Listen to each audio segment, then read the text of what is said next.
വേഗം ഉണ്ടാക്കാൻ പറ്റുന്ന മസാല കൂട്ടാനാണിന്ന്. ബീൻസ് ഏകദേശം ഒരു 200 ഗ്രാം എടുത്ത് കഴുകി വെച്ചിട്ടിട്ട് ഒരു സബോള നുറുക്കി ഏകദേശം ഒരേ കനാവണമെന്നേ ഉള്ളൂ. കറുവാപ്പട്ട 2 ഇഞ്ച് നീളത്തിൽ, 3 ഗ്രാമ്പു, 1.5 ടീസ്പൂൺ പെരിഞ്ജീരകം, 3 പച്ചമുളക് എടുത്തിട്ടുണ്ട്, ഇഞ്ചി 1 ഇഞ്ച് വലുപ്പത്തിൽ, പിന്നെ 3-4 വെളുത്തുള്ളിയുടെ അരി. ബീൻസ് ഇത്തിരി നീളത്തിൽ നുറുക്കിയെടുക്കാം. ചീനച്ചട്ടിയിലേക്ക് 1 ടേബിൾ സ്പൂൺ വെളിച്ചെണ്ണ ഒഴിക്കാം. ചൂടായി. ഇനി പട്ട, ഗ്രാമ്പൂ, പെരിഞ്ജീരകം. മസാല ചൂടായി, കളറൊക്കെ മാറി. ഇനി ഇഞ്ചി, വെളുത്തുള്ളി, പച്ചമുളക് ഇതും കൂടി ഒന്ന് വഴറ്റാം. നുറുക്കി വെച്ചേക്കുന്ന സബോളയും കൂടി ചേർക്കാം. ബ്രൗൺ കളർ ആവണ്ട, ഒന്ന് വെന്ത് കിട്ടിയാൽ മതി. ഇത്തിരി സോഫ്റ്റ് ആയിട്ട് വരും. ഇപ്പോൾ വെന്തിട്ടുണ്ട്. ഇനി ഓഫ് ചെയ്തിട്ട് ചൂടാറുമ്പോൾ അരച്ചെടുക്കാം. മിക്സിയുടെ ജാറിലേക്ക് ഇട്ടിട്ട് അരച്ചെടുക്കാം. ഇപ്പോൾ ഇങ്ങനെ അരഞ്ഞ് കിട്ടിയിട്ടുണ്ട്. നമ്മൾ മസാല വഴറ്റി അതേ ചീനച്ചട്ടിയിലേക്ക് തന്നെ ബീൻസ് നുറുക്കിയിടാം. കുറച്ച് വെള്ളം, ബീൻസ് ഒന്ന് വേവാൻ വേണ്ടത്ര വെള്ളം, ഇത്രയും കൂടി വെള്ളം ഒഴിക്കാം.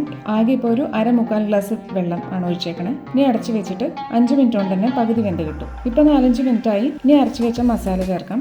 പാകത്തിന് ഉപ്പും കൂടി ഇടാം. നല്ലോണം ഇളക്കിയിട്ട് ഫ്ലെയിം ലോ ആക്കി വെച്ചിട്ട് അടച്ചു വെക്കാം. ഒരു 3 മിനിറ്റും കൂടി വേവട്ടെ. ഇടയ്ക്കൊന്ന് ഇളക്കി നോക്കാം. ഇപ്പോൾ പാകത്തിന് വെന്തിട്ടുണ്ട്.